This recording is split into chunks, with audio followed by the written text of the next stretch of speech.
dyslexia, would you say, from your own experiences? From my own experiences, I will nudge back gently on the idea that we're doing the best we can. So let's try and compress this into a few speaking points.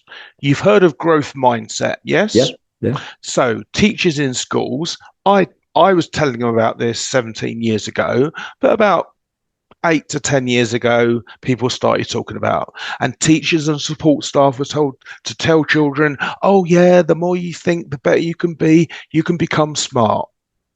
Now, I volunteered in the primary sector for 12 years, and let me tell you, what they do is a thing called streaming by seating. So they have a table of kids that they consider stupid. They've got a couple of tables of kids in the middle, and they've got a table of people they call, what do they call them? Top performers or some title. And then what they do is they teach the perceived abilities of the children. Now, number one, the unknown and unspoken beliefs of the adults surrounding children produce the results that you receive. So I'm not saying that people are evil or malevolent in their application of what they know.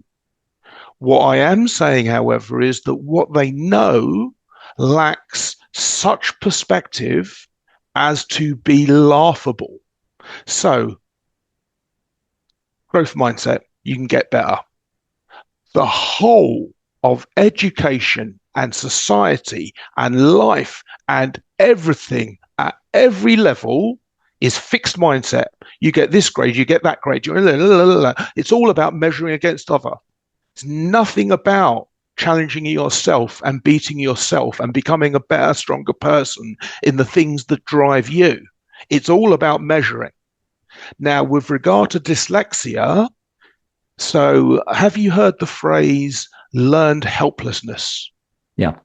Okay, so you take a lot of people that struggle with your system. Now, let me explain again why they are so utterly, utterly just misinformed, would be what I would say if I thought I could inform them.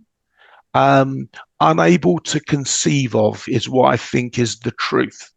So, to teach spelling, reading, and speaking, they use phonics. And in primary school classrooms, they have letters all going around the wall. They have groups of sounds all going around the wall. Now, British English is a nightmare because we have 3 or 4 times the words of most other languages because we've stolen them from everywhere. And we don't spell things the way they sound. So for speaking, phonics is the perfect tool. For spelling, it is so bad as to be a joke, but it's not a joke because these children get told a system by the adults, and then they apply that system and get wrong answers. And what does that tell them? It tells them they're not good enough. It tells them they're not clever. It tells them they're struggling. And then they give them, oh, let me help you. The Yeah. fact of the matter is that, so I am a NLP, neuro linguistic programming practitioner, master practitioner, in fact, and there is a NLP spelling technique. NLP is the study of modeling.